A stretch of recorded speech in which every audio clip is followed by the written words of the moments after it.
Asterisk, you want to know how it all started? Fine, I'll tell you. But don't expect a happy beginning because families like mine don't do happy beginnings. They do polished lies and carefully staged smiles. And I was the stain they couldn't scrub out. I still remember the last time I sat at our family dinner table.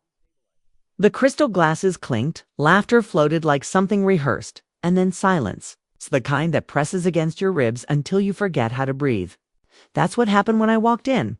Liliana, my older sister, golden child, the one who could do no wrong, paused mid-sentence, her fork hovering over her plate like even the food was too good for me. My father didn't look up.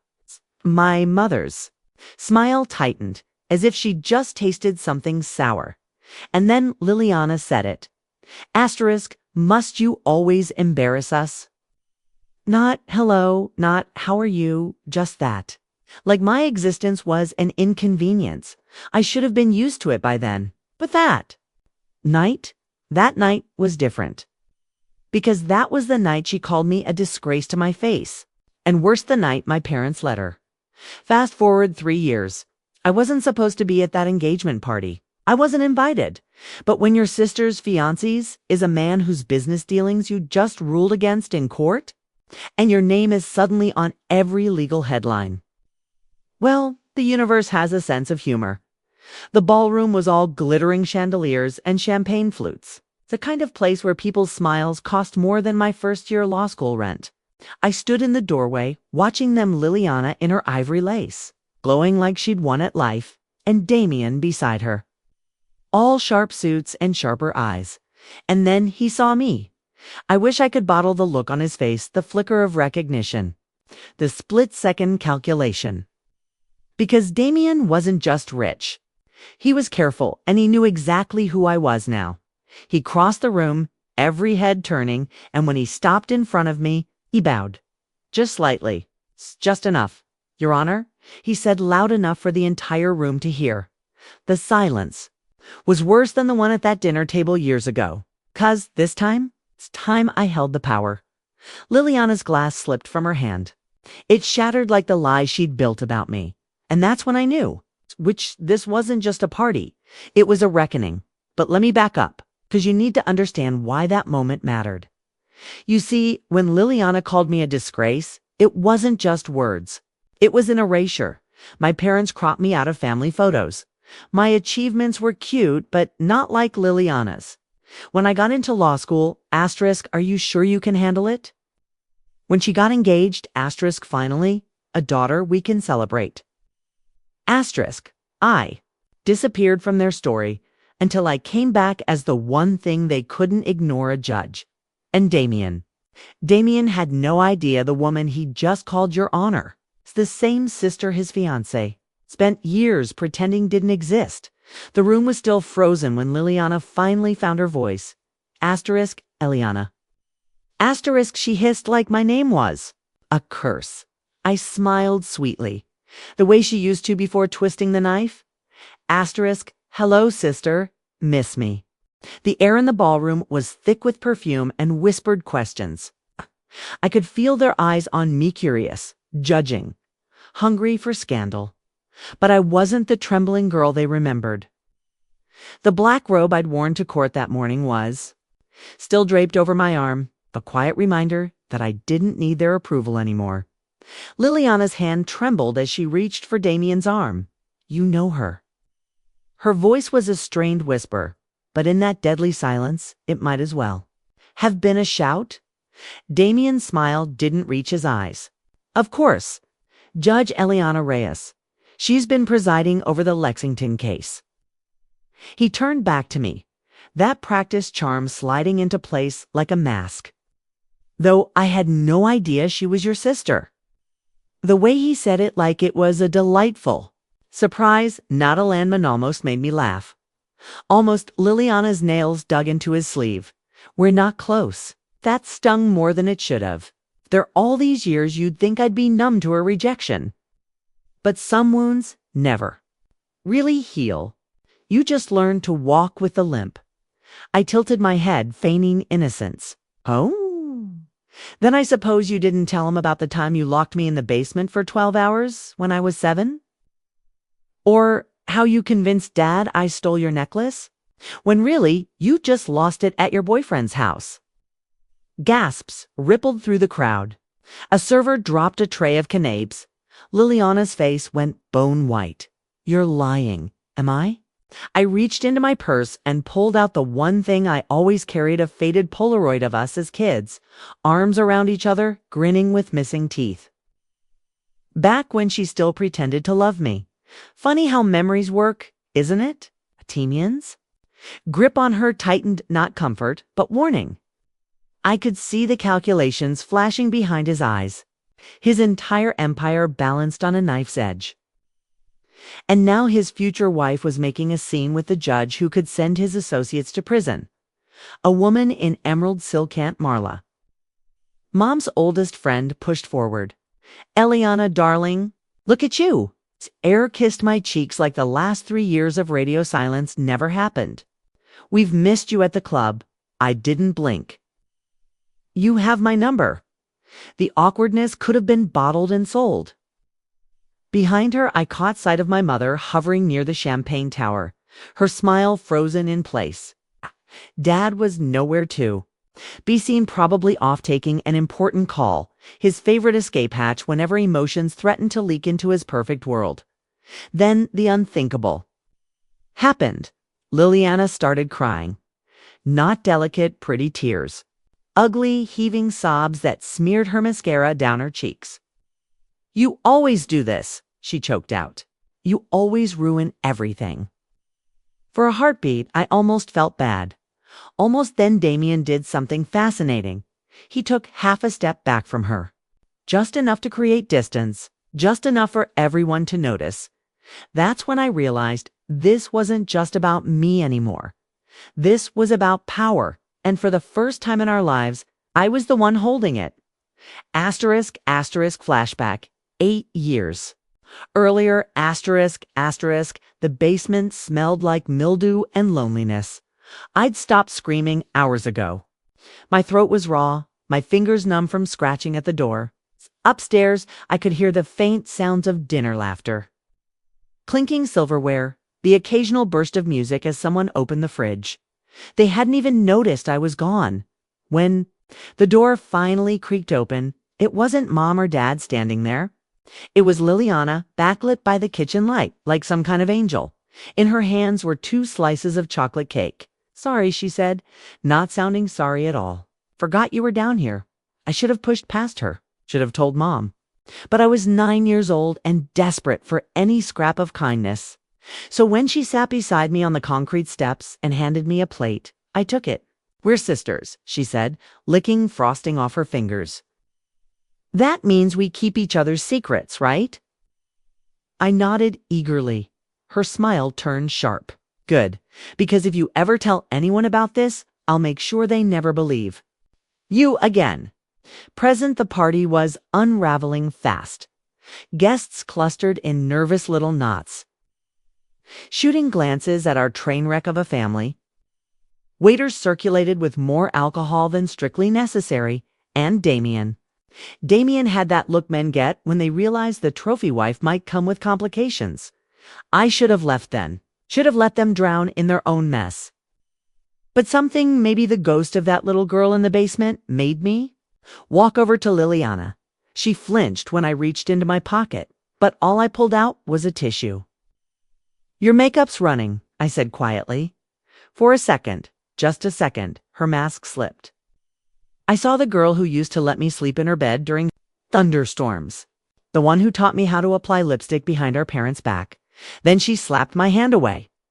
Don't pretend you care. Behind us, a camera flashed. Someone was definitely selling this to TMZ. Damien materialized at her side, all smooth. Apologies, and my fiancé's overcome with emotion. But when he looked at me, there was something new in his eyes. Respect. And maybe a little fear.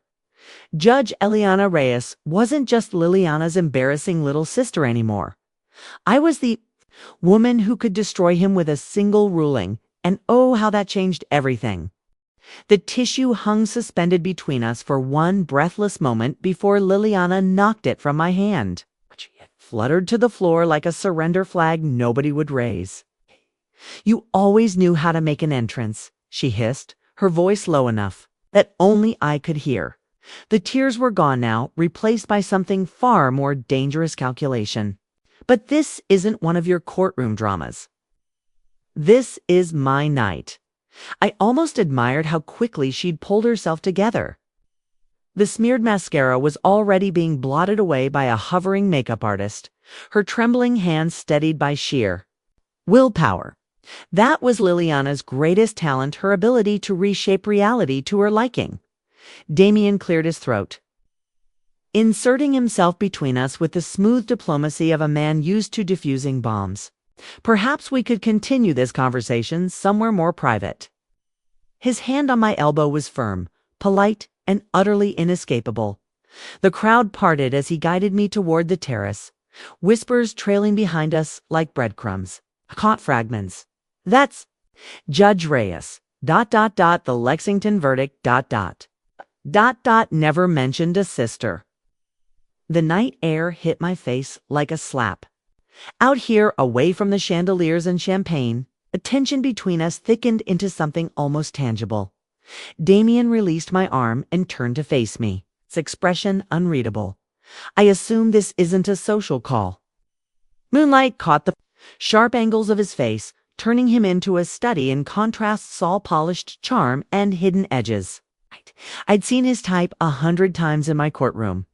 Men who mistook wealth for invincibility. "Hey?" "You assumed correctly," I said, leaning against the stone balustrade, "though I must admit I'm curious. Did you really not know who I was? Or did you think keeping me away from your fiancé would protect your investments?" His smile didn't waver, but something flickered behind his eyes. Surprise, maybe? At being so neatly cornered, a door clicked open behind us. Liliana stepped onto the terrace, her composure restored, her smile as brittle as thin ice. "Darling, they're waiting for our toast." Damien didn't take his eyes off me. "Give us a moment, sweetheart." The endearment sounded like a dismissal. Liliana's manicured fingers twitched at her sides, but she turned on her heel and disappeared inside. The click of her heels unnaturally loud in the sudden silence. When the door closed, Damien exhaled sharply. "Your sister isn't aware of certain ... complexities in my business dealings." I barked out a laugh. "You mean the money laundering? The shell companies?"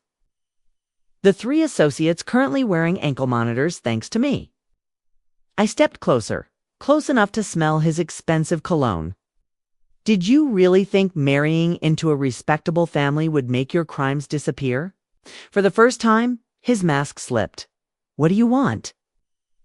The question hung between us, heavier than either of us expected. What did I want? Revenge? An apology? Some cosmic justice that would undo years of neglect?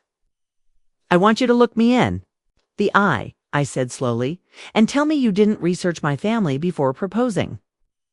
Tell me you had no idea Liliana had a sister you could leverage." His silence was answer enough. A cold realization settled in my stomach. This wasn't just about humiliating Liliana. This was bigger, a chess game I hadn't known I was playing. Inside, the string quartet began a waltz. The music floated through, the open doors sweet and mocking. Damien straightened his cuffs, the perfect gentleman again. "For what it's worth, I didn't expect you to be ... double quotes," he trailed off, searching for the right word. "A judge." I supplied to formidable, he corrected. The compliment, if that's what it was, left a bitter taste in my mouth. I turned to leave, but his voice stopped me. "She's terrified of you, you know?" I didn't need to ask who he meant. The image of Liliana's face, when Damien called me Your Honor, flashed in my mind, pure, undiluted shock. Not just at my presence, but at my position. At the undeniable proof that I'd become someone she couldn't dismiss. The terrace door burst open. A young waiter stumbled out, his face flushed. "Mr. Thorne, there's a situation inside." Damien's jaw tightened. What kind of situation? The waiter's eyes darted to me, then away. "Reporters, sir. Someone tipped them off about everything." Of course they had. The Lexington case had been front-page news for weeks. Add in a dramatic family reunion and a high society engagement. That wasn't just a story, it was a media feast. Damien muttered a curse and strode inside, leaving me alone on the terrace. Through the floor-to-ceiling windows, I could see the chaos unfolding, flashing cameras. Liliana's frozen smile, my mother's panicked gestures, and then, in the far corner, a familiar figure watching it all with quiet satisfaction. Aunt Marla. Our eyes met through the glass. She raised her champagne flute in a silent toast, her smile knowing. Suddenly, the coincidental server drop, the conveniently timed photo. The leaked guest list to reporters, it all made sense. This wasn't just my revenge. It was hers too.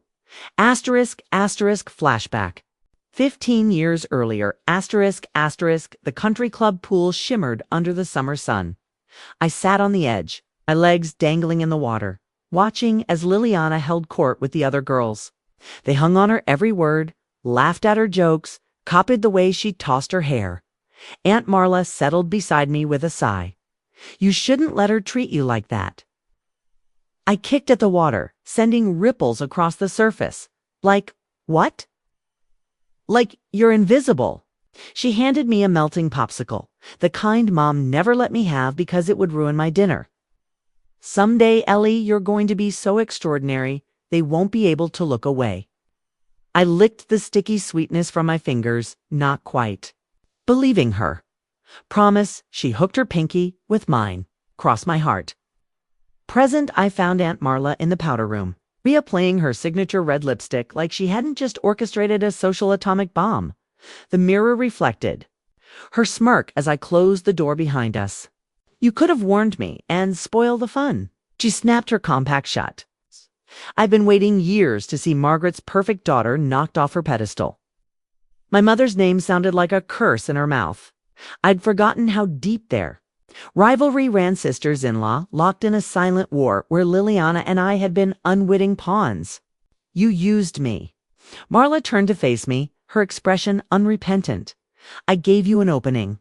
What you do with it is your choice." She dropped her voice, leaning in. "But ask yourself, Eliwen, have they ever chosen you?" It's the question hit like a punch to the gut. Not because it was cruel, but because it was true. Somewhere in the ballroom, a glass shattered. A raised voice, my father's, cut through the murmur of the crowd. The party was spiraling, and I stood at the center of it all, holding the match. Marla pressed a folded note into my hand. Damien's offshore account numbers. It's the ones he forgot to mention during his testimony last month. Her smile was all teeth. Consider it a welcome home gift. For the first time that night, I hesitated. This wasn't just about confronting my past. Anymore, it was about destroying futures. Did I want to burn it all down? The answer came quicker than I expected. Yes. Yes, I did. The folded note burned in my palm like a live coal. Through the powder room door, the party's genteel chaos had escalated into something sharper, raised voices. The staccato clicks of camera shutters, the unmistakable sound of expensive crystal. Meeting marble floor in a violent divorce. Aunt Marla adjusted her pearl earring in the mirror, her reflection grinning at me with wolfish satisfaction. There are rats abandoning a sinking ship out there. You should see your mother trying to spin this as excitement for the happy couple. She turned, her perfume something floral and expensive closing around me like a trap. "What will you do now, Ellie?" The question slithered between us. Could practically hear Damien's offshore millions whispering from the note steps, each digit a potential weapon. But weapons have a habit of backfiring. I tucked the paper into my clutch. First, I'm going to stop letting other people pull my strings. Marla's smile faltered for half a heartbeat before she laughed, a sound like breaking champagne flutes. "Oh, my dear, You always were the smart one. The hallway outside was a study in controlled panic. Waiters clustered near the service entrance, whispering behind their trays. A publicist type was herding reporters toward the exit with promises of an official statement tomorrow. And there, at the epicenter, Liliana, gripping Damien's arm like he was the last lifeboat on the Titanic. Her smile so forced it looked painful. Then she saw me. Her spine straightened, her chin lifted, and suddenly we were 12 years old again in the schoolyard, squaring off over some long-forgotten slight. The guests seemed to sense it too. A hush rippled outward as we faced each other across the ruined remains of her engagement cake. Happy now? Liliana's voice carried, sweet as poisoned honey. You've turned my wedding into a circus. I could have reminded her that she'd uninvited me from the actual wedding months ago. Could have listed every birthday and graduation she'd made sure I spent alone. Instead, I stepped closer, close enough to see the faint tremor in her hands. It's funny, I don't recall tipping off the press about Damien's indictment. Her perfectly contoured cheeks flushed. You think this is about ladies? Damien inserted himself between us, his charm now stretched thin as old silk. Perhaps we could know. Liliana shoved past him, her veil catching on his cufflink with a tearing sound. You want the truth, Ellie? Fine. You were never supposed to succeed. The scholarship kid that charity case dad only paid your tuition because mother begged him.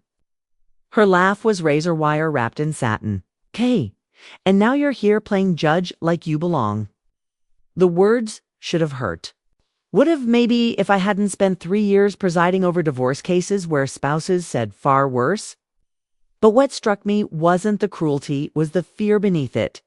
I reached out and straightened her lopsided veil, my fingers brushing the cold diamonds at her temples. You're right, I said softly. I don't belong here. Her eyes widened in triumph until I finished, but not for the reasons you think.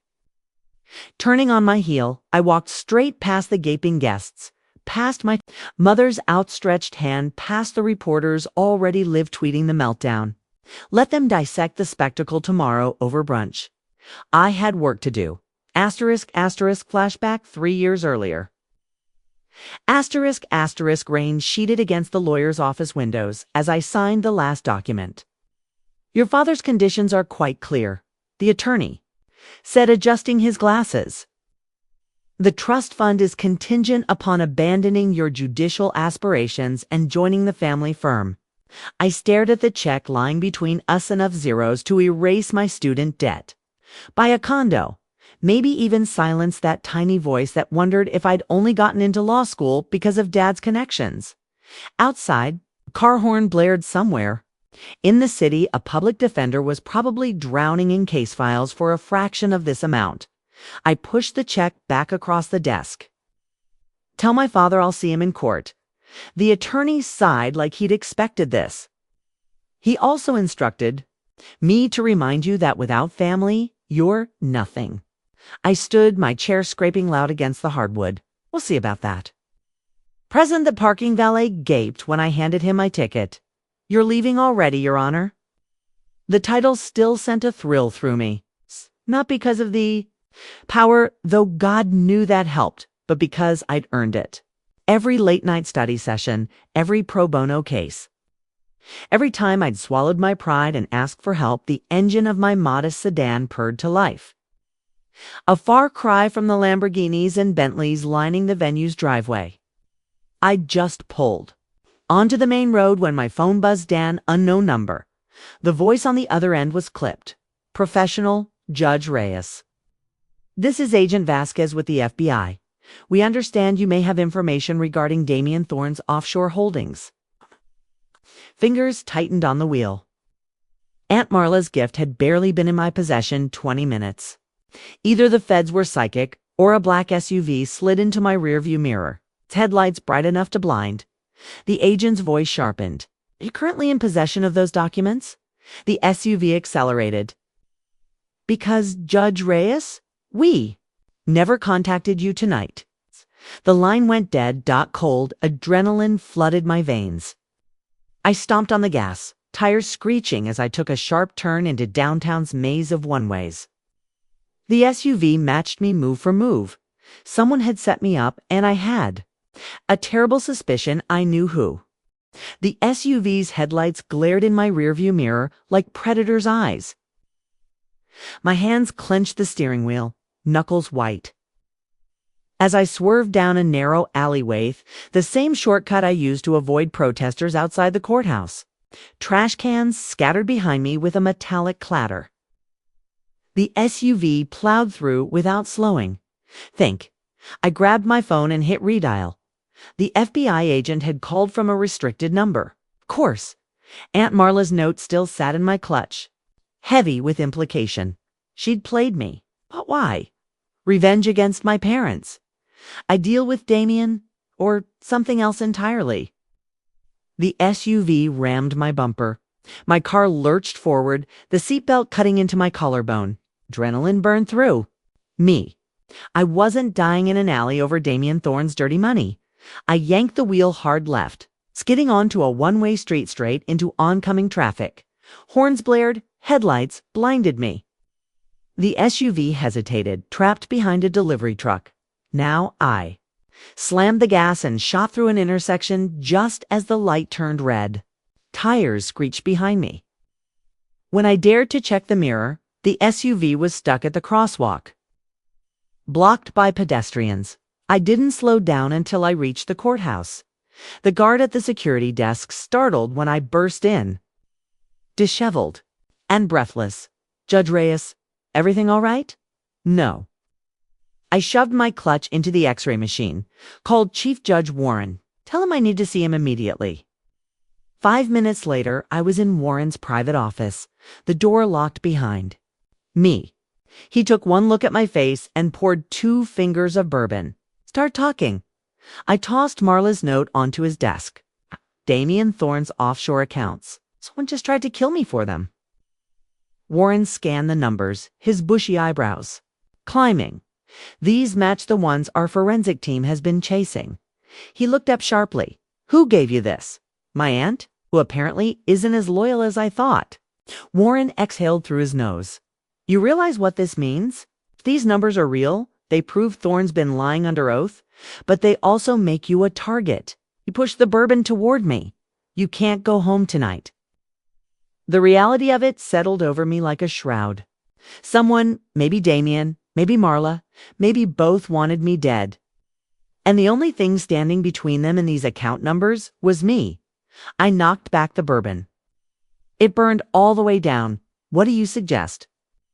Warren picked up his phone. We bring in the real FBI. Flashback 6 months earlier, the country club's back terrace overlooked the 9th hole. All manicured greens and wealthy men in polo shirts. I'd avoided these events since taking the bench, but Dad had insisted. Just one drink, he'd said, for old time's sake. I found him at his usual table, martini in hand, laughing with a man whose profile I'd recognize anywhere. Damien Thorne. Dad stood, all smiles. Eliana, meet. I know who he is. My voice came out colder than I'd intended. He's the defendant in my money laundering case. Damien's smile never wavered. He rose, extending a hand.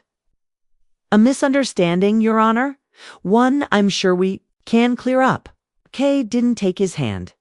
Dad's grip on my elbow tightened. Be polite, he hissed. Later, in the parking lot, he'd said the quiet part out loud. Do you have any idea what this case is costing me? Thorne's investors are my biggest clients. I'd stared at him, this man who donated to my opponent in the judicial election. Are you asking me to recuse myself?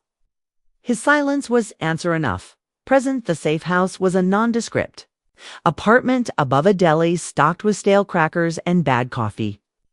The FBI agent assigned to guard me, a nonsense woman named Gutierrez, handed me a burner phone. Only use this. Your personal cell's compromised. I scrolled through the news alerts. My name trended alongside hashtag Thorne scandal and hashtag engagement gone wrong. A blurry video of my confrontation with Liliana already had 2 million views. Gutierrez's radio crackled. She stepped into the hallway, but not before I caught the words. Vehicles spotted near the courthouse. I should have been terrified. Instead, a strange calm settled over me. They'd underestimated Mia, Damien, Marla, even Liliana, thought. I'd crumble under pressure, but pressure makes diamonds. I opened the burner phone and dialed the only number I knew by heart. Liliana answered on the first ring. Are you insane? Do you know what We need to talk, I interrupted. Somewhere no one will expect. Silence. Then, grudgingly, where? I gave her the address of our old treehouse, the one Dad built before he decided I wasn't worth the effort. Come alone, or don't. But if you ever want to know why Damien really proposed to you, you'll be there. I hung up before she could respond. Gutierrez reappeared, frowning. Who were you talking to? I set the phone down. A person who hates Damien Thorne more than I do? The treehouse creaked under my weight as I hauled myself up the rotting ladder. 12 years had turned the once magical hideout into a sad skeleton of splintered wood and peeling paint. The initials we'd carved into the wall, L+E = sisters forever, were still visible beneath a layer of grime. I traced them with my finger, the memory of that summer afternoon so sharp it hurt. A twig snapped below. I froze, hand drifting to the pepper spray in my pocket. The FBI hadn't liked me slipping away, but some conversations required privacy. Moonlight filtered through the broken roof, painting everything in shades of silver and shadow. Liliana's head appeared through the trapdoor, her designer jacket catching on a nail. This is ridiculous, she hissed, brushing imaginary dirt from her sleeves. We could have met at a hotel like civilized. Damien's been laundering money through Dad's firm. The words landed like a grenade. Liliana went very still. For once, her perfect poker face cracked, revealing something raw beneath. You're lying. I pulled out the burner phone and played the recording Warren had secured Damien's associate confessing to the scheme, name-dropping my father's company. Liliana's breath hitched at the mention of their wedding date. Asterisk, the big day's perfect. Cover for transferring the remaining funds, asterisk, the voice said. I paused it. He never loved you. You were just convenient. Something flickered in her eyes, not just anger, but devastation. The kind that claws its way up from the gut. She reached for the phone, but I yanked it back. Why show me this? Her voice trembled, to gloat. Because despite everything, you're still my sister. I met her gaze. And no one gets to use you. Like that, for a heartbeat. Just a heartbeat. I saw the girl who'd shared her popcorn during thunderstorms. Then she laughed, sharp and brittle. Oh, that's rich. You vanish for years, then swoop in playing hero. She stepped closer, her Chanel. No, 5 clashing with the mildew. Where was this sisterly love when Mom cried herself to sleep after you left? Or when Dad had his heart attack and you couldn't be bothered to call? The accusation struck harder than expected. I didn't know about Dad. Of course you didn't. Her smile was poison. You were too busy playing your honor to care what happened. To us, the treehouse walls seemed to press closer. I'd imagined this reunion 100 times, never like this. Never with her being the one who looked betrayed.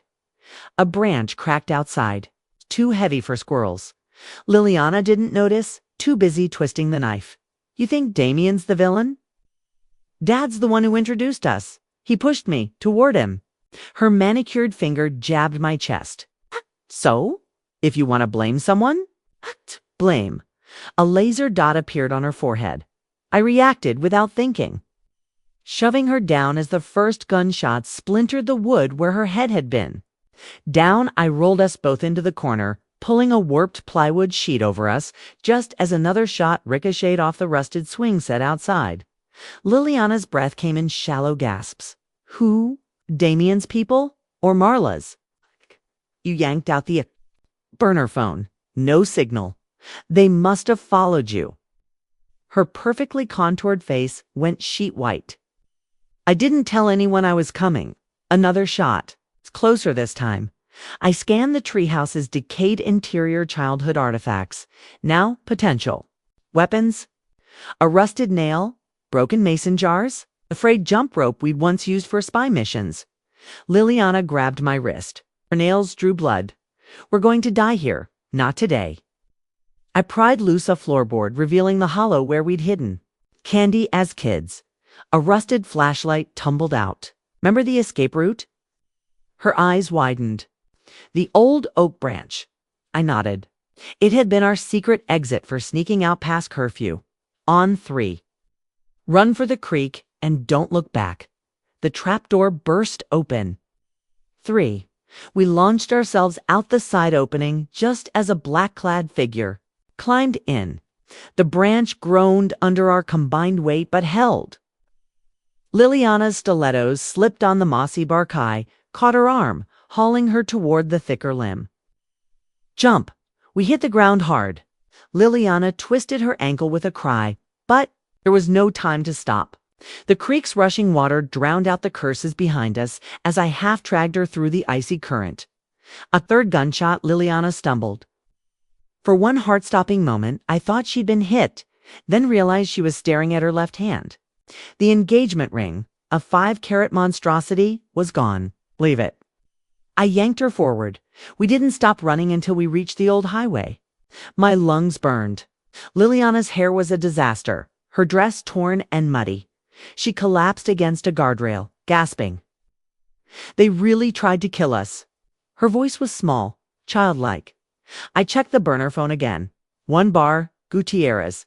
We need extraction. Now. Liliana watched me with an expression I'd never seen before, something like respect. You saved my life. I wiped blood from my palm where her nails had broken skin. Turns out I can be bothered. Headlights appeared in the distance. The SUV screeched to a halt, Gutierrez leaning out. Get in. As we sped away, Liliana finally asked the question that had clearly been eating at her. Why'd you really call me tonight? The truth tasted bitter.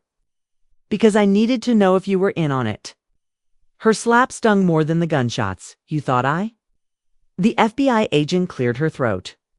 Ladies, hate to interrupt, but we've got bigger problems.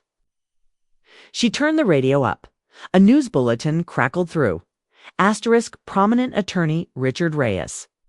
Taken into custody for questioning in connection with the Thorn money laundering case. ... Asterisk Liliana and I locked eyes. Dad ... Asterisk flashback. 10 years earlier asterisk Dad's study smelled of leather and scotch. I hovered in the doorway, clutching my acceptance letter to Columbia Law.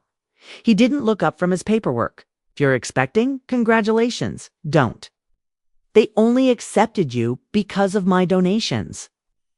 The words shouldn't have shocked me anymore. I earned this, earned. He finally met my gaze. The Reyes name opens doors, Eliana.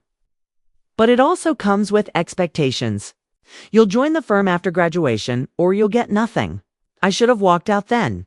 Should have started building a life where my last name didn't matter. Instead, I'd whispered, yes, sir.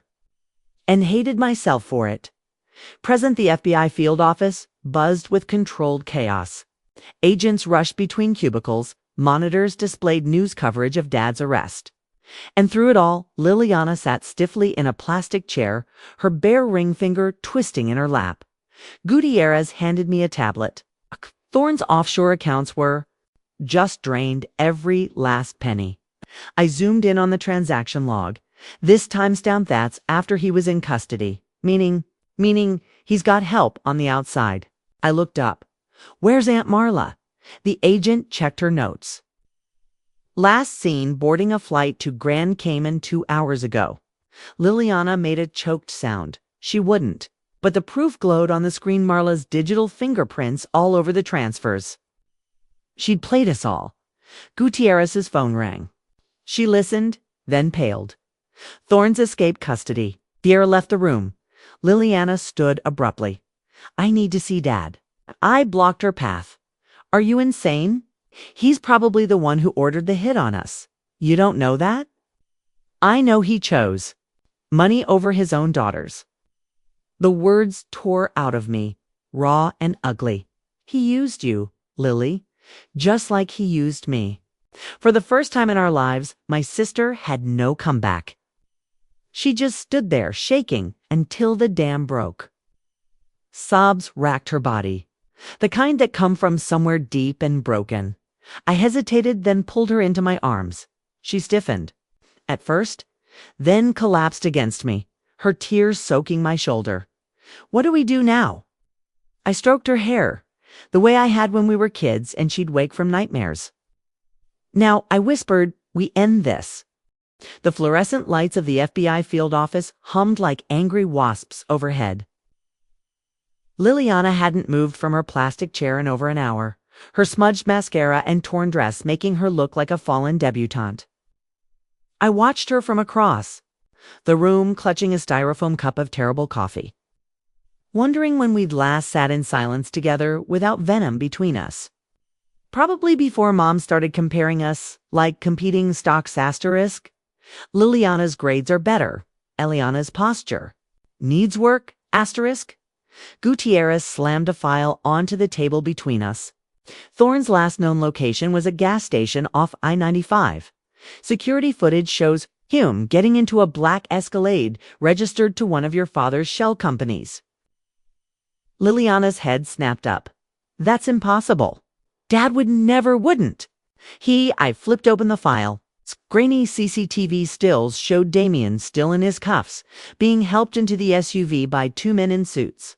The time stamp read 3:17 a.m., barely an hour after Dad's arrest. He'd throw us both under the bus to save his firm. You know that? She flinched. For a second, I thought she'd argue. Then her shoulders slumped. What do we do? The question hung in the air, fragile as the truce between us. Gutierrez cleared her throat. We have a lead on Marla's Cayman account. If we move fast, we can freeze the assets before. No. Liliana stood abruptly, her chair screeching. I know where Damien's going. We both stared at her. She swallowed hard, her fingers worrying. The hem of her ruined dress. There's a villa in St. Lucia, under an alias. He took me there last month to discuss prenups. Her laugh was brittle. Turns out he was stashing emergency funds. I found the paperwork in his safe. Gutierrez narrowed her eyes. Why wouldn't he assume you'd tell us? Because, Liliana said quietly, he thinks I'm still the girl who cares more about our family name than justice. A beat of silence. Then Gutierrez grabbed her radio. I'll scramble a team. As she strode away, I studied my sister, really studied her. The way her chipped nail polish matched the shade we'd stolen from Mom's vanity at 12. The stubborn set of her jaw that mirrored mine. For the first time in years, I saw her, not the rival our parents had crafted. You're really willing to burn everything down? I asked. She met my gaze, unflinching. Aren't you? Asterisk, asterisk. Flashback 8. Years earlier, asterisk, asterisk, the law school library reeked of stale coffee and desperation. I'd been camped at the same carrel for 14 hours when my phone buzzed a text from Liliana. Asterisk, Dad's cutting you off. Says you're wasting his money on a public defender fantasy. Asterisk, my fingers hovered over the keyboard. Part of me wanted to beg her to intervene. The smarter part knew better. I typed back, tell him I'll pay him back every cent. Her reply came instantly. He says you'll come crawling home within a year. Outside, rain sheeted against the windows. Somewhere in the city, a public defender was probably working just as late, drowning in cases for clients who couldn't afford the kind of lawyers Dad employed. I turned my phone off and went back to my notes. Asterisk, asterisk, present. Asterisk, asterisk, the FBI jet streaked through the pre-dawn sky, its engines a dull roar. Liliana sat across from me, staring out the window at the first hints of sunrise. She'd changed into borrowed FBI sweats, her hair pulled into a messy bun. Without her armor of couture and confidence, she looked younger, more like the sister. I remembered Gutierrez handed us dossiers. Marla landed in Grand Cayman 3 hours ago. We've got Interpol watching the airport, but she won't run yet, Liliana interrupted. Not until Damien transfers the rest of the money. She flipped open the file, tapping a photo of the St. Lucia villa. This is where they'll meet. It's isolated. Private landing strip. No extradition treaty. I frowned. How do you know all this? Because I was supposed to be his alibi. Her voice was flat. Our honeymoon was really a cover to move the last of the cash. The pieces clicked into place with cold precision. Damien hadn't just wanted a trophy wife, he'd needed a Reyes to lend legitimacy to his schemes. And Dad had served Liliana. Up on a silver platter, Gutierrez's radio crackled. She listened, then cursed. Thorne's Escalade was spotted crossing into Georgia. He's heading for a private airfield. Liliana's knuckles whitened around her armrests. That's his backup plane. Can make St. Lucia non-stop. I leaned forward. Can we intercept? Not in time? Gutierrez grimaced. But if we land in Barbados? First we can chopper to the villa before they arrive. The plane hit turbulence, jolting us in our seats. Liliana grabbed my hand instinctively, then tried to pull away. I held on. She looked down at our intertwined fingers, her expression unreadable. Why are you doing this? Because someone should have chosen you a long time ago, I said quietly. Her breath hitched. For a second, I thought she'd pull away again. Then she squeezed back. The Caribbean sun was a hammer when we landed. The chopper ride to the villa was a blur of turquoise water and lush greenery that would have been breathtaking if my stomach wasn't churning with adrenaline. Gutierrez adjusted her earpiece as we circled the property. Heat signatures show 3 people inside. 2 guards by the pool, 1 in the master suite. Liliana peered through binoculars. That's Marla on the terrace, and her voice cracked. Dad! I snatched the binoculars. Sure enough, there was our father, sipping what looked like scotch, deep in conversation with Marla. No sign of Damien yet. Gutierrez signaled the pilot. We'll drop you at the north tree line. SWAT S5 minutes out. Liliana grabbed her. Arm? No. They'll bolt the second they hear choppers. She turned to me, eyes blazing. We need to go in now. With what army? She reached into her waistband and pulled out a compact pistol. I gaped. Where the hell did you get that? FBI locker. She shrugged. Gutierrez wasn't looking. The agent groaned. Give me that before you.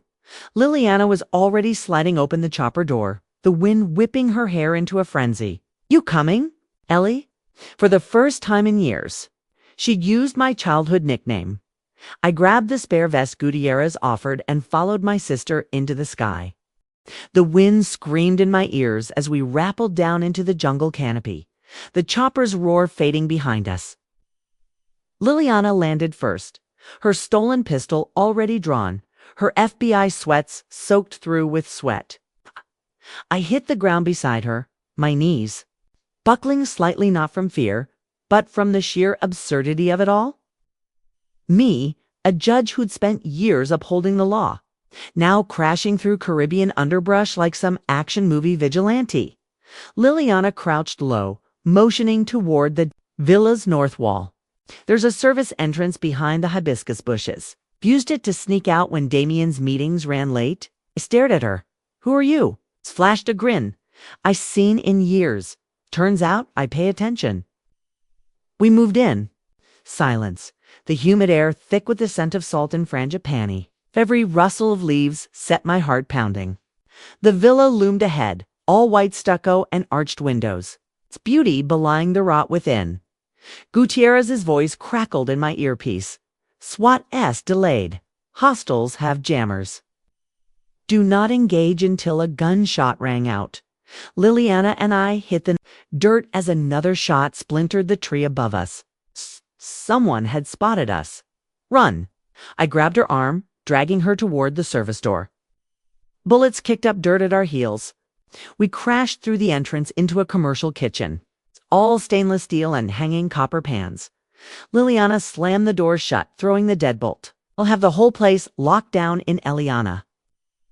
The voice froze my blood. Dad stood in the kitchen doorway, his linen suit immaculate, a tumbler of amber liquid in one hand. He looked older than I remembered, the lines around his mouth deeper, but his eyes those cold, assessing eyes were exactly the same. Liliana's pistol came up. You set us up. Don't be dramatic. He sipped his scotch. I protected this family, built an empire, and you two nearly tore it down over what? Hurt feelings? The sheer audacity stole my breath. If you let Damien shoot at us, collateral damage. He set down his glass. Marla overplayed her hand. Thought she could steal from me. As for Damien, ... Smile turned cruel. He'll learn what happens to men who disappoint me.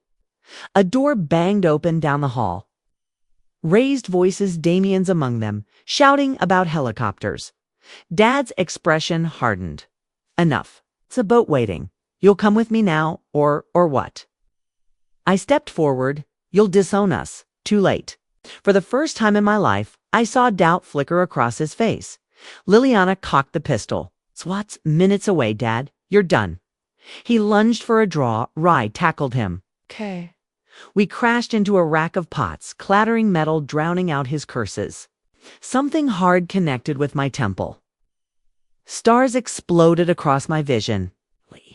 Liliana's voice seemed far away. Dad loomed over me, a butcher knife glinting in his hand. Should have cut my losses years ago. A gunshot echoed. He staggered back, red blooming across his shoulder. Liliana stood frozen, smoke curling from her. Pistol. Dad touched his wound, staring at the blood in disbelief. You shot me.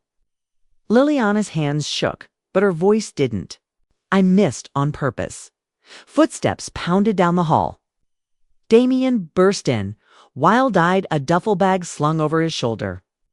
He took in the scene, Dad bleeding, Liliana armed, me struggling to my knees, and made a break for the back door. Stop. Him, I croaked. Liliana pivoted, but too slow. Damien was already outside, sprinting toward the cliffs. Then the jungle erupted with shouts. Black-clad SWAT officers swarmed the property. A sniper's bullet kicked up sand at Damien's feet. He skidded to a halt at the cliff's edge, the duffel bag slipping from his grip. For a heartbeat. He teetered on the brink. Then he raised his hands in surrender. Asterisk, asterisk. 3 months later, asterisk, asterisk, the courthouse steps were crowded with reporters, their cameras flashing as I adjusted my robes. The Thorn Reyes case had dominated headlines for weeks. Dad's plea deal, Damien's life sentence, Marla's extradition from the Caymans. A hand touched my elbow. Liliana stood there, her hair shorter now, her outfit understated. No more armor. Ready? I nodded. Together we walked into the courtroom where I'd preside over my first case since the scandal. The gallery buzzed as we entered. Mom sat in the front row, her face unreadable. Dad's empty chair beside her spoke volumes. The bailiff called. All rise for the Honorable Eliana Reyes. As I took the bench, Liliana winked at me from the prosecutor's table, her new position after testifying. Against Damien, I gavelled the court to order. Case number 2024-1791. The People versus the doors burst open. A disheveled man stumbled in, waving papers. Your Honor, I demand a continuance. My client, I sighed. Some things never changed.